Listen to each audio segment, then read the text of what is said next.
Bumabiyahe ka ba? Kaibigan, dapat mo itong malaman. Malamang, pangarap mo din makapagmaneho ng sasakyan o kahit motorsiklo man lang. Alam mo bang ang mga pribadong sasakyan at mga motorsiklo ang madalas nasasangkot sa aksidente?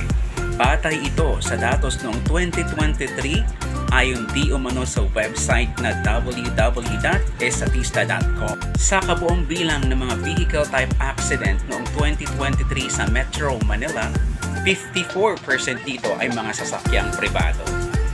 24% naman nasasangkot mga motorsiklo, 7.41% para sa mga trucks at 3.39% lamang para sa mga public utility vehicles.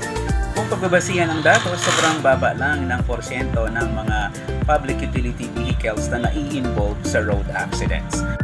Ano mang uri ng sasakyan ang minamaneho mo kaibigan, bago bumiyahe, i-check ang sasakyan. Maging maingat sa pagmamaneho.